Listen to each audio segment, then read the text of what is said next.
Hello, everyone, and welcome to another episode of Before the Court. I am your host, Dave Cupp, and in this episode, we're going to be talking about the case of Ekom Udofia, a former professional football player who was shot by the police in Phoenix, Arizona on November 30th of 2020. This is a little bit of a difficult situation to watch unfold on video, and you're going to see why. Mr. Udofia originally had the police called on him about 2 a.m. by a local cashier who saw him interfering in traffic in an intersection, throwing his body on cars and interfering with traffic. 2 police officers showed up, and you're going to see on video what happened next. But as you watch the video, it's important, don't just focus on the original moment of the use of force, but carefully watch how much force is required on the part of the police to get Mr. Udofia to relinquish his firearm after he's already been shot. This is a troubling case to watch in a number of ways, but by the end of this episode, we will render for you a final verdict, justified or unjustified. And in order to help us do that, we're going to need our panel of experts, who are the best part of the show, or else you'd be stuck talking to me the whole time. Let's bring in our panel of experts, without whom there would be no show. Our first expert, dear friend of this program, Joe Gandersky, retired Deputy Chief of Detectives for the Chicago Police Department. Amen. Our next expert panelist is the revered criminal defense attorney, Heather Waddell. Hello. And last but not least, another dear friend of this program, author of The Blue Book, The Talk, A Black Community's Guide to Police Etiquette. Please welcome author Aric Anderson. Evening. Panelists, thank you all so much for being back with us again this week. The show would literally be nothing without each one of you, so thank you. It is a pleasure to see each one of you again. Let's jump right into this video. This incident started at approximately 2 o'clock in the morning when someone reported that a man was acting strange and appeared to be jumping onto vehicles as they were driving near Indian School Road and 23rd Avenue. Phoenix 911, where's your emergency? The address is West Indian School Road. Is this a house or apartment? Yeah. Arco AMPM. Okay, what's going on there? Okay, we have a big guy dancing in the middle of the street on 23rd Avenue at Indian School. He's dancing in the street? He's actually like trying to how you say it, like every car that passes by, that drives by, he's trying to jump on the car and try to hit the car with his body. So he's currently doing that right now? Yeah, he's on 23rd Avenue and Indian School. The caller also said that he had seen the man earlier in the night and that he appeared normal, but when he saw him again, he appeared to be under the influence of drugs. Okay, how old does he look? Probably in his 30s. 30s. Yeah, he came probably 2 hours ago to the store, and he was normal, but now he looks like he's high, like he used some drugs. 2 officers arrived within minutes of the call and saw the man matching the description walking in the middle of the roadway. Officers stopped their police Tahoe and activated their lights to alert traffic in the area. Both officers exited their vehicle and immediately noticed a man about 35 feet away, armed with a gun. The man walked toward the officers, ignoring the commands to drop the weapon. As the man approached the front bumper of the Tahoe, both officers fired their weapons in an effort to stop the threat. Here is a body-worn camera video of the initial shooting. Hey, drop the gun, dude! Hey, Phoenix Police, drop the gun! Drop the gun! 92 X-ray, hold the air. He's got a gun. More units. Drop the gun! Hey, drop the gun, man, please! Please drop the gun! That gun, man! Please drop it! Please drop the gun, dude, please! Drop the gun, man, please! Please do not make me shoot you! Dude, I swear to God, drop please the do gun. not make me shoot you! Don't, please, man! Drop it! Drop it, dude! Dude, I gotta shoot him, bro! Drop it, dude! Shoot him, gotcha! 902 X-ray 998. Drop the gun! Drop the gun! Drop it, dude! After the man was shot, he continued to hold on to the gun, and officers repeatedly told him to throw the gun away. The man refused to comply. Drop it! Drop it! Drop it! Drop it! Drop the gun, dude! Come on! Don't make me shoot you again! Drop it! As additional officers arrived on scene, they used a stun bag and baton rounds to get the man away from the gun. Hey, stun bag! Stun bag! Drop the gun!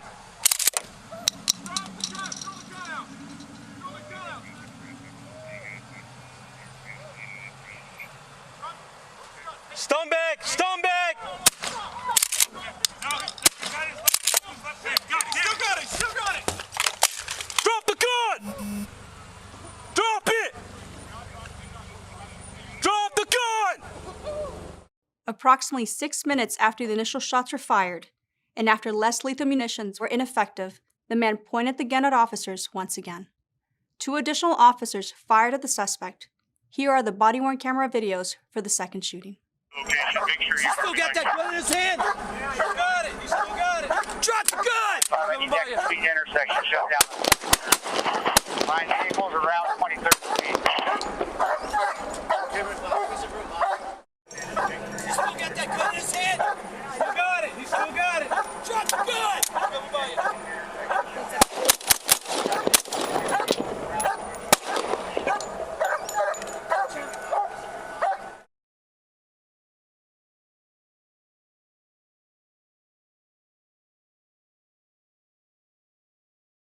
The officers continued to work to ensure that it was safe for them to approach the man, but the man continued to move toward the gun. In an effort to safely approach, pepper balls were used to keep the man separated from the gun. A police canine was used to take the man into custody. Save your pepper ball!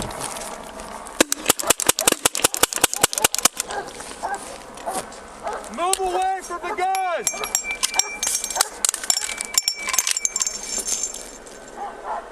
Start crawling away from it! Hey, dude, crawl away from the gun, man. Copy that. We're going to initiate the dog deployment now. Copy, initiating dog deployment.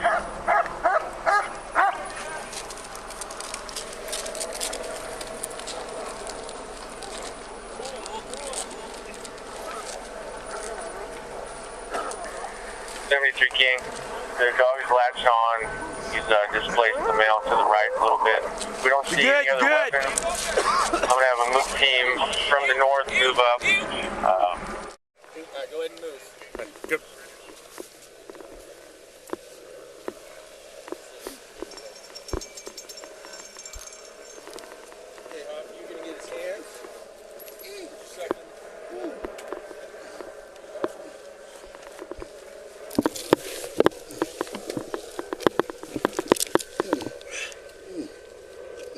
Officers rendered medical aid while they waited for fire personnel to arrive.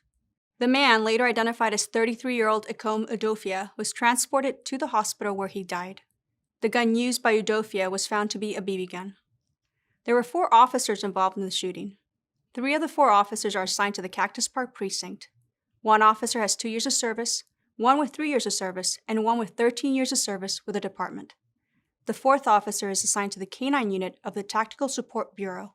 He has 21 years of service with the department. This incident is the subject of both an internal and a criminal investigation, which will be reviewed by the Maricopa County Attorney's Office. Conclusions about whether the actions of the officers are consistent with department policy and the law will not be made until all the facts are known and the investigation is complete. So that one was a little intense to watch. Aric, I'm coming to you first, buddy. What do you think? What are your thoughts watching that? You know, I'm kind of torn about this. I'm kind of torn. I thought it was excessive. I realized he had a gun. When they fired on him, he was approaching him. It didn't appear that he raised the gun. After he was shot, and they dumped everything on him except the kitchen sink. I think looks like he maybe was trying to get up still, and I don't think he was pointing his gun at the officers, but I just think maybe he just couldn't let go. It just made me think about when I had my first serious injury and I blew a knee out, and I couldn't move I couldn't move my knee no matter what someone was telling me to do. So I don't know, maybe when you're riddled with bullets, the same thing. Maybe he couldn't let go, or maybe he just wasn't mentally able to let go. I don't know. I'm kind of torn about this. Heather, from a legal perspective, what does it tell us or show us that we have a recording from a guy beforehand who even tells 911 he was here, he was fine, bought something, no problem, only like 2 hours ago, and now he's dancing in the street? I kind of felt a little bit all over the place with this as well. It almost seemed like this guy had like a death wish. I mean, he's going into a situation. I don't know how many times they tell him to put it down, put down the gun, unless he was deaf and couldn't hear them, which there's no indication that he was deaf. He just kept going for the gun, kept reaching for it, kept walking towards them. It seemed like he definitely had taken something or was suffering from some kind of mental defect at the time, which I would attempt to use it as a defense if it got to that point, if he had lived. But again, I'm not even certain what crime he would be charged with, except for, I don't know what he did exactly. Well, I mean, what charges were they looking at? Impeding traffic? I mean, he's impeding traffic, but yes. Here's the thing with this, okay? And there's a couple of very salient points that are legal and ethical points and points to consider. First of all, you take this and move it to the middle of a rush hour during the day, it creates a whole different perspective, okay? With people, the optics, that's what we're all interested in viewing now. It's a very concern. Secondly, when we start to use less lethal means and they don't work, it looks like it's worse than if somebody would have just shot him. And what it does is it's not working, and so it gets drawn out and they try different things. It's certainly, as you hear the rounds being jacked of the bean bags being jacked through the shotgun, and you see the pepper balls hitting his body. It's terrible. I mean, but he definitely does. There is a view there, Aric, of him holding the gun, pointing it at the officers. So there's a lot of points here, and where's the balance? At what point did officers risk a tenth of a second it takes to pull a trigger to make sure to take a chance on their lives? I mean, it's, again, the whole idea of this less lethal stuff and trying to do something to ameliorate his holding on to that weapon and their threat creates terrible optics. But it is what it is. I mean, it's just not pretty. Aric, make a guess for me. I mean, there's no way to get inside Mr. Udofia's head, but suicide by cop? No, I don't think suicide by cop. If the store clerk had said that he was trying to have cars hit him, so maybe he was just trying to cause harm to himself at some point. And of course, walking towards police officers with a gun, well, that's going to make sure it happens. But it sounds like he was trying to cause some physical harm to himself prior to the officers getting there. There was a moment where the officer seemed to have the time to say to his partner, I got to shoot him. And that keeps throwing me off, because not throwing me off in terms of it wasn't justified, but it's throwing me off because I'm looking at Mr. Udofia's hands down by his side. He hasn't raised it up, which, okay, you don't want to wait for somebody to raise the gun up at you. Understood. But he walked all that way, kind of slowly, with his hands down, and he got so close. What was the next thing if they hadn't shot him? Was there room for another step? I mean, would it have just been guys standing there staring at each other? I mean, here's my impression. They were running out of time to make a decision. because he kept advancing toward them as he was telling them, as the officers were begging him to drop the weapon. So they were running out of time. When he starts to close the distance to where he's at the front of the car, any wait or hesitation after that is too late. I mean, you've seen videos that show you distance-wise how much damage somebody can cause within a short distance before you can react. The other thing is that I think the officers were being schooled and taught to make sure that they, one, announced that their office, which they did, were Phoenix police officers, drop the weapon. Please drop the weapon. They made it very clear and audible commands to make sure that they were sure within their policy to announce their office and give verbal warnings. I mean, other than get in the car and put it in reverse and drive back down the street backwards, I don't know what they could have done. They were running out of time to make a decision, and he wasn't complying. I'm sure they would have wished he would drop the gun. It would have been over. Aric, what do you think about that moment? Well, I still think the man had his arms down clearly. Two officers had their guns drawn and pointed at him already. I just think you could have maybe talked to him some more, because I think at that point he was stopped. But man, I'm not an officer, and I'm not looking straight at someone with a gun that could possibly raise up and shoot me. And how do I know I'm going to fire before he does, or my partner is going to hit him before he shoots me? So, man, it's tough. That is tough. It's almost like it sort of reminds me of one of those shoot, don't shoot tests that people go through, where sometimes there's not really a right answer. Sometimes they'll throw you in a predicament where, okay, the answer could be right looking at it this way, could be wrong looking at it that way. And then the heat of the moment comes and a decision has to be made one way or the other. Heather, how important is how someone's actions look, whether or not they're correct, but how important is the appearance of someone's actions when you're putting that in front of a jury?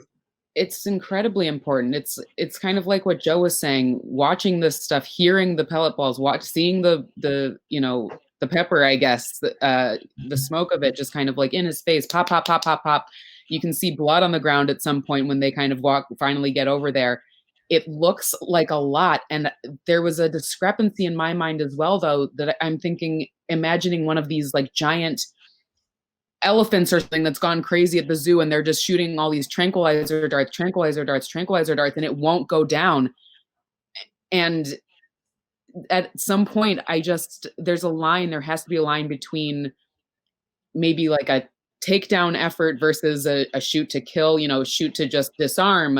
I don't know the differences between that. That would be a better question for Joe, obviously.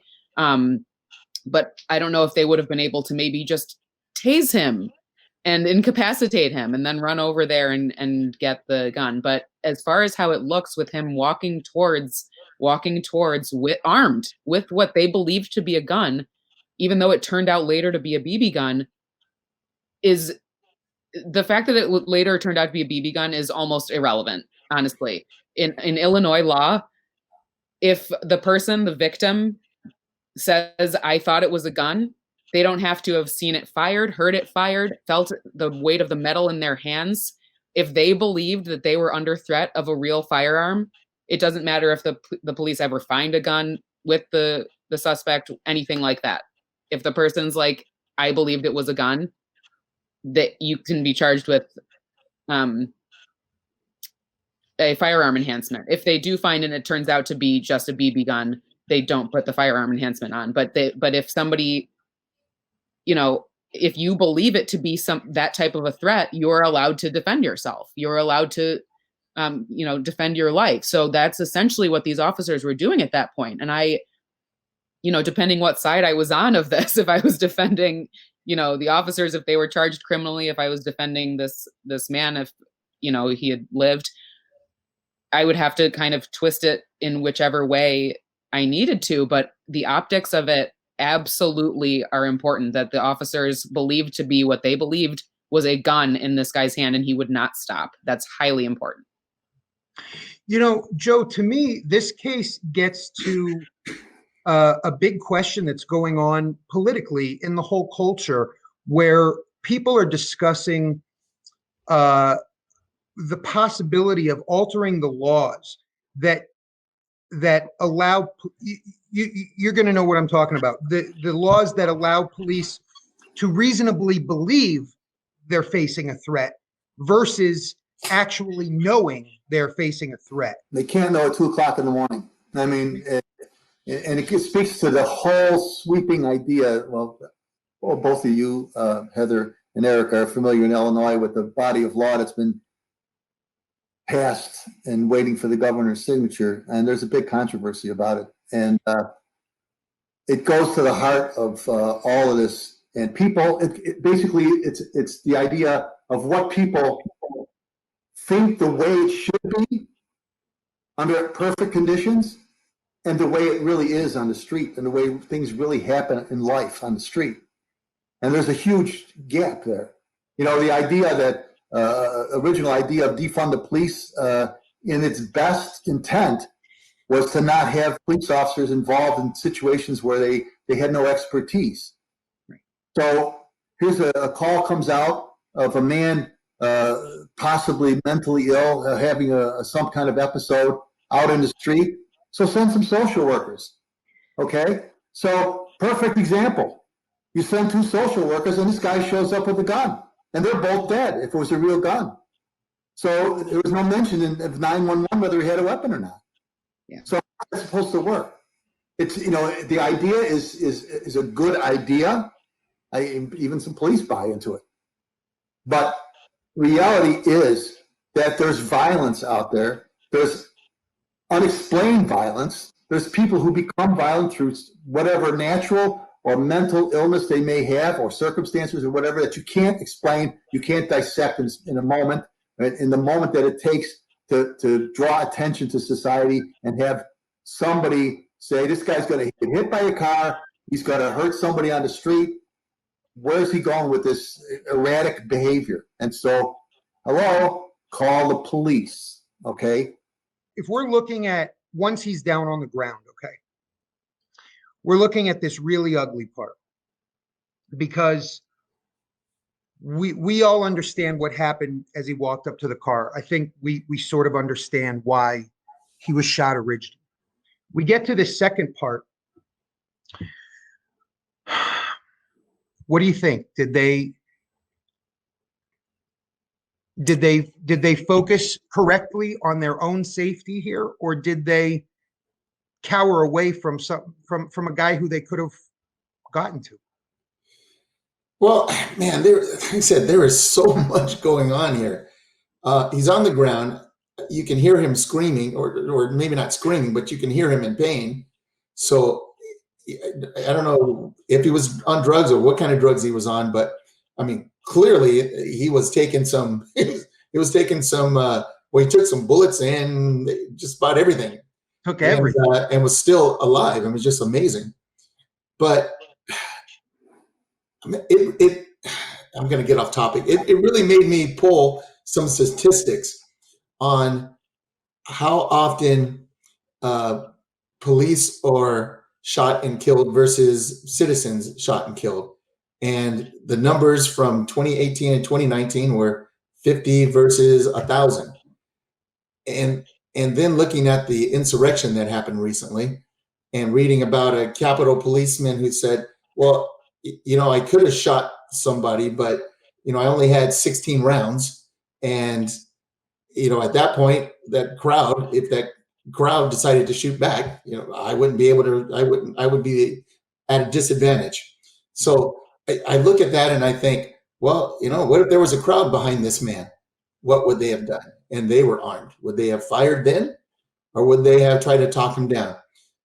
So I know it happens when officers are able to talk someone down. It takes hours and hours, but man, this is just, I don't know, that man walking up to them with a gun in his hand and, or, you know, maybe not waving it, but he's He's almost within. He can almost touch those guys. He's that close. So, I just don't know. I would like to think that if we were just looking at statistics, that maybe this isn't one of the times that the officers would have been fired on. But you know what? Those guys can't gamble with their lives. It's tough. It's tough. You know, when I was researching this video, I was watching earlier today a couple of news clips about it, and they interviewed a police officer who actually was in favor of having social workers respond to some calls. And what the officer said in response to this call was that this may have been an ideal case, according to the 911 call, to have a social team come out and meet with this guy. But once there's a gun in play, that's the social workers are done at the moment. You got to get the guns and weapons away first, and then you can bring in the social workers. And I thought it was interesting to hear a police officer say this could potentially have been a great case and be a pretty big advocate for that idea, given the right circumstances. But when there's a weapon at play, you know, I just don't know how anybody can be expected to be a participant in a scenario and intentionally risk themselves when there's somebody on drugs, mentally unstable, whatever it is, presenting an imminent threat right there. It's a hard thing to ask. And it's getting harder, I think, these days as we demand every possible thing be tried before we resort to what nobody wants to resort to. So that being said, anyone else, final thoughts? I absolutely have some thoughts on that. Excellent. Jump in. For the social worker or psychologist or anybody that has that type of training to show up, I did think another thing was very interesting when they showed the years of experience of the officers that were present. And you had the first two, the ones that are, hey, dude, I'm going to have to shoot him. All right, dude. All right, dude. All right, bro. 2 years and 3 years. And it was just something rubbed me the wrong way with just, again, we talked about it last week, just kind of this like buddy thing instead of an authoritative just show of force. We are the police. We're trying to understand what you're doing, man, sir, whatever, but you need to stop and you have to stop now. How about that? Instead of, bro, don't make me shoot you. I don't want to have to shoot you, man, bro. These guys were wet behind the ears, maybe. If you had maybe somebody that had a background in social work or a background in psychology who was also a cop or who had dealt with scenarios with people who were about to jump or doing something or mentally ill, that had done, you know, that type of call regularly over a period of 5 years, 10 years, they might be able to understand a little more what was happening and not have to react in such a way that these officers did. That being said, however, we've talked about how are they supposed to know when enough is enough, or if they need to use force, or at what point they should have or could have known they weren't going to get shot, or should they have to discern that? I don't think they should be necessarily held to a different standard than everyone else in a situation like this. We have, you know, the defense of self-defense for a reason. You don't have to wait for somebody to pull a trigger before you defend yourself. The reason that we also have, you know, second-degree murder in Illinois is because if you believe that something, you know, that your actions were reasonable in defending yourself, but looking at it outside, it looks unreasonable to everyone else, you can be found guilty of second degree instead of first degree. But if everybody looks at it and says, under those circumstances, you believed what you were doing was reasonable, and so do we, it looks like we would have also thought that was a real gun. That looks reasonable to me, even if it turns out to be other, even if he was reaching for a cell phone, if it looks reasonable to the reasonable person, that's a not guilty. It's a straight self-defense, not guilty. And so I don't know that these officers, again, it's 2 a.m, it's dark as hell. And they've arrived at this scene with this guy acting very erratic, very odd, and can't be taken down by any reasonable means. I don't think they should be necessarily held to any different standard. I think that there should be maybe a little more training with all officers into how to deal with situations like this so that they're not just completely blindsided. And then to maybe have a few people here and there on every force that deal with this type of thing, not necessarily just like a school social worker, send them in without just put a vest on them and send them in, but somebody that has a little more background in that type of area. Heather, do you think that, have you heard many proposals floating around for ideas for police reform? Have you heard many proposals that you believe would actually affect these moments of force use that we talk about on this show? Honestly, I haven't heard anything that would realistically be able to be put in place or that would work. People have these grandiose ideas of don't let any officers have guns at all, just give them tasers. And it's like, okay, until we can get all of the guns off the streets, that's not happening. So yeah, I haven't heard anything that's based in reality. No. Aric? Let Joe go first. Coming right back to you, Joe. Hang on 1 second for me, Joe. I'm coming to you. Aric, same question for you. I hear all sorts of policy ideas being floated around, and I listen to them. Some sound like they make sense. Some sound like not so much. Some do, some don't.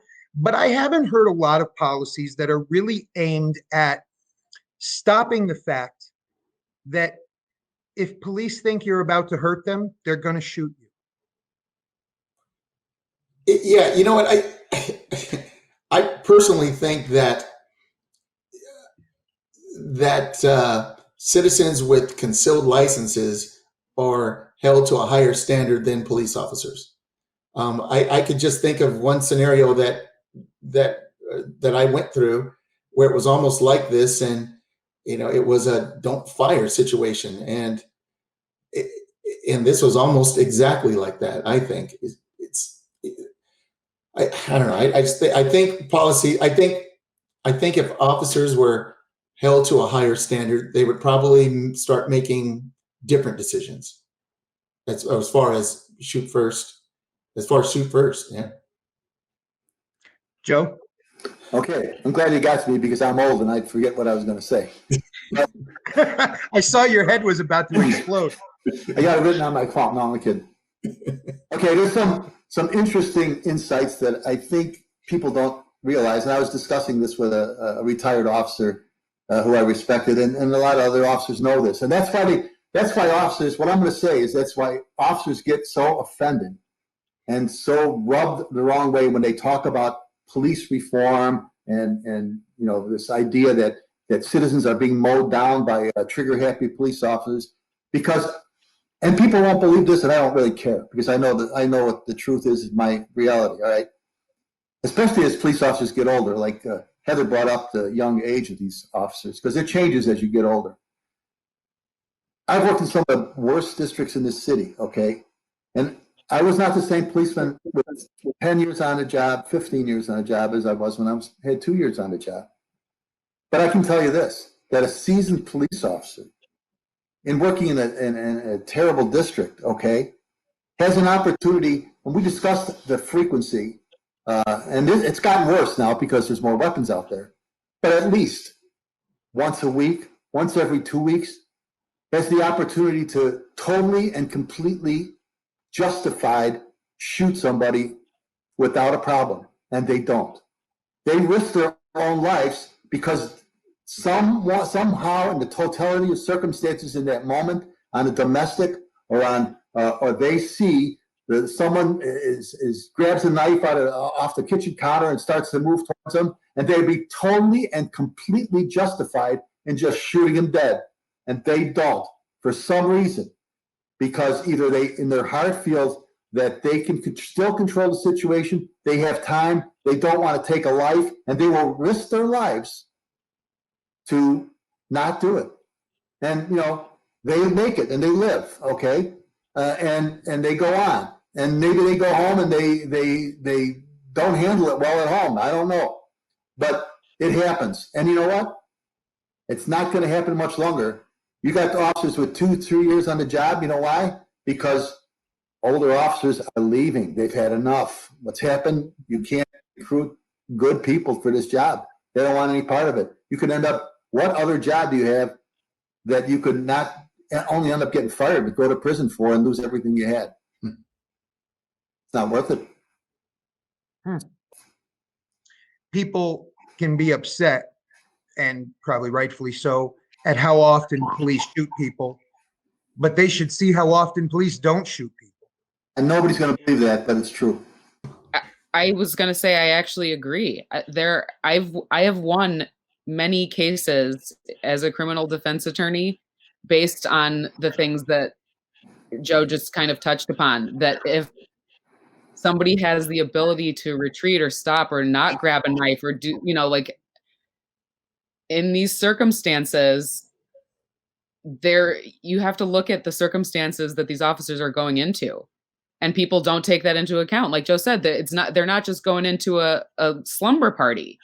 They're being called to the worst things that are happening. It's the same thing with lawyers. I tell people that when they come into my office, I understand that, guess what, that this may be one of the worst times in your life, and I'm here to help you with it. Like I'm seeing you at your worst. Officers get to see people at their worst. Grabbing a knife, grabbing a gun, coming toward them menacingly, on drugs, on this. They've just beat their wife into a bloody pulp on the ground. They just, they're holding a hostage a kid.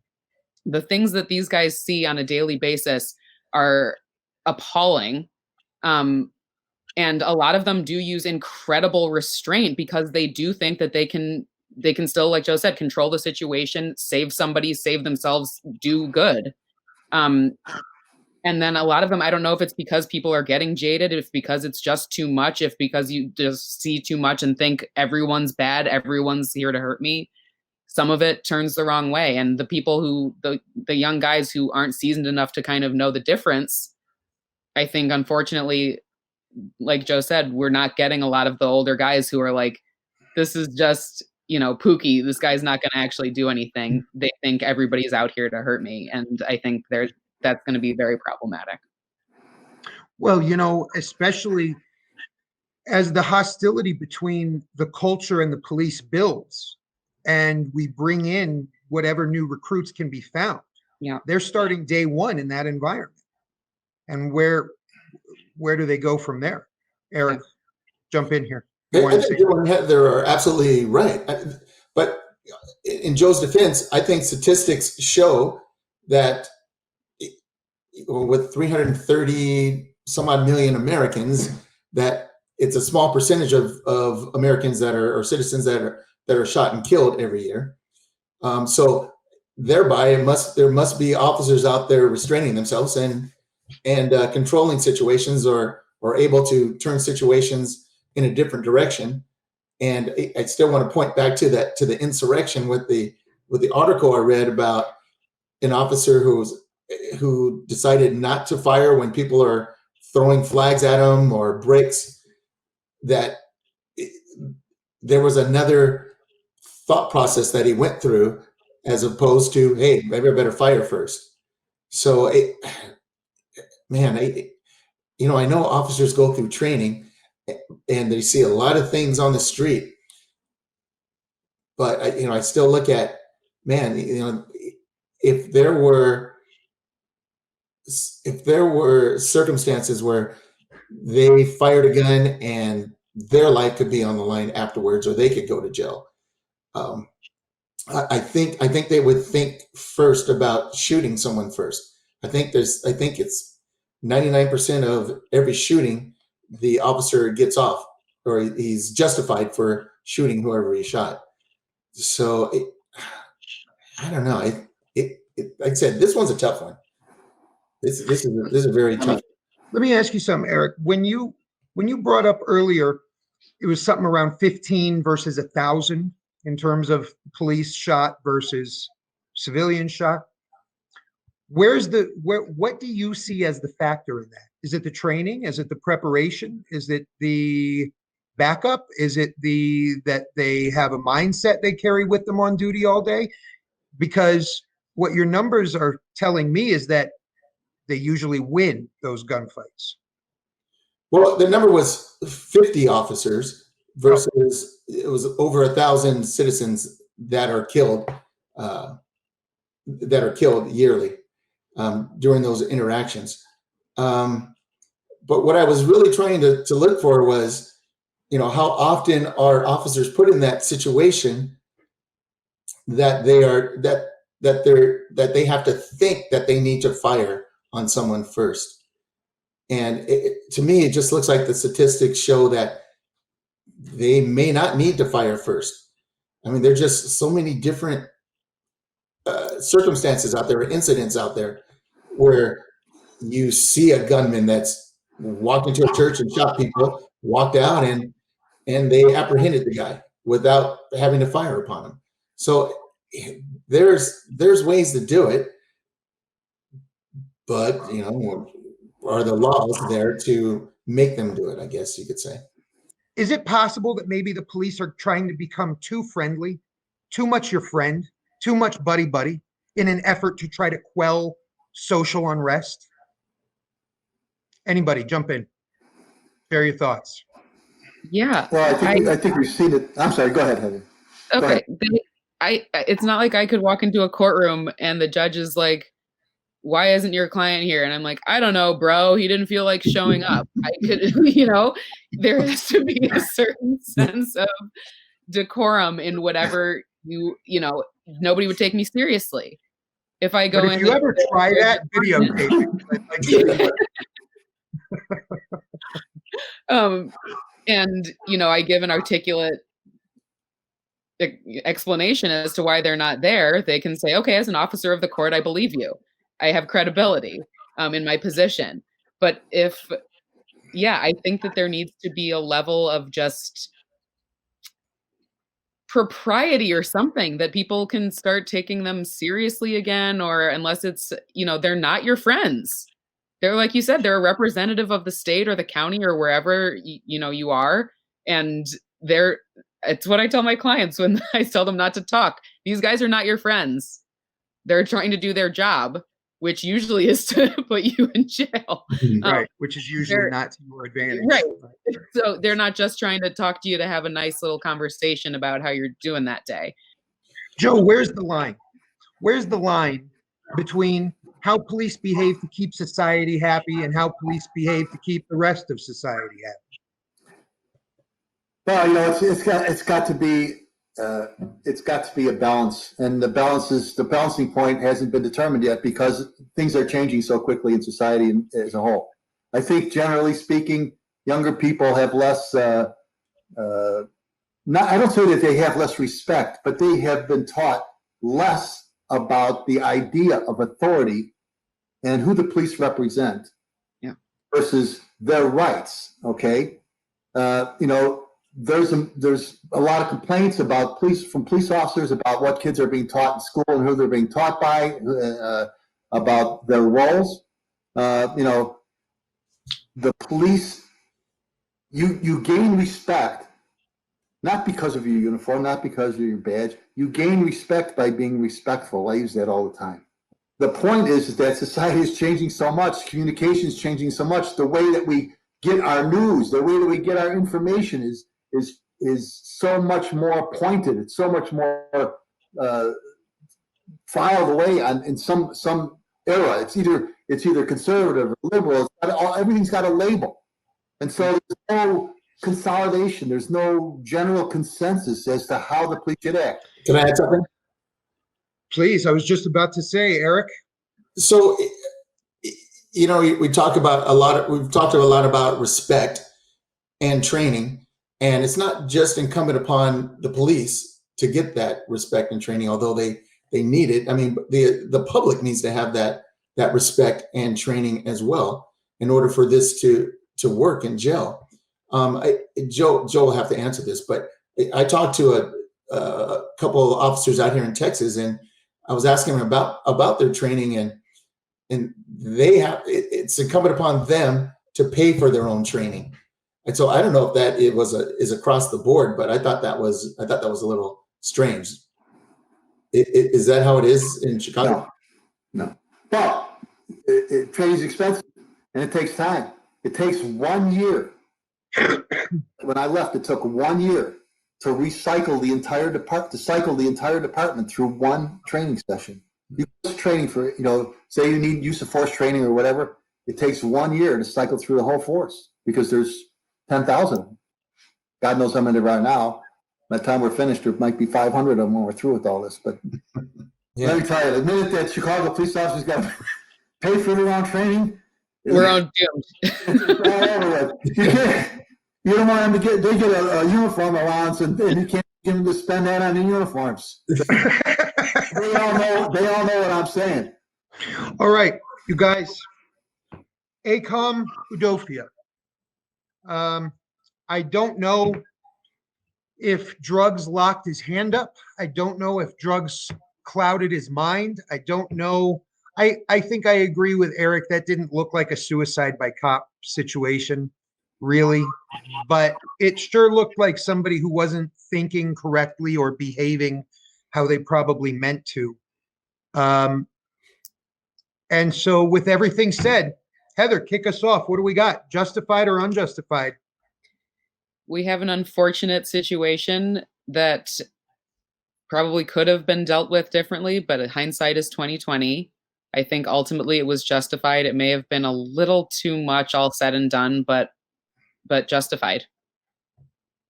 Joe? Justified, and I have to add to that, there's an automatic visceral response when you use canines to try to make in an arrest. And they didn't use that canine to try and shoot him. To try and arrest him. They used them to try and drag him away from the gun. But again, optics, but justified, 100%. Aric? I'm going to say unjustified. And I'm going to look at the initial call that said that there was a man in the street moving towards cars and trying to get hit by the car. And then the first thing that the police do or drive up on, they didn't drive up on top of the guy, but they drove towards him.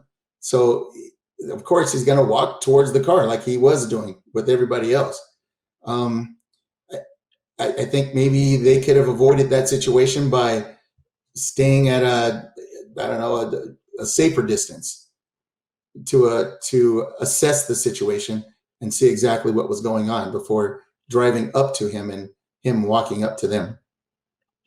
Expert panelists, thank you all so much for your involvement and being here again today. Always fascinating when we don't agree or see it the exact same way across the board, but all of your opinions are welcome on the show every week. We would not be the same without you. Thank you, and we will see you all next episode. Thank you very much, Dave. Aric, Joe, always a pleasure. Thank you all. There you have it, folks. Sometimes a unanimous verdict is elusive, even amongst experts. Thankfully, in this particular case, there is an ongoing investigation in the state of Arizona, and we will ultimately find out if the police use of force on Mr. Udofia was justified or unjustified according to Arizona state law. In the meantime, thank you so much for joining us on another episode of Before the Court, and we'll see you next time. I'm Dave Cupp. Have a great night.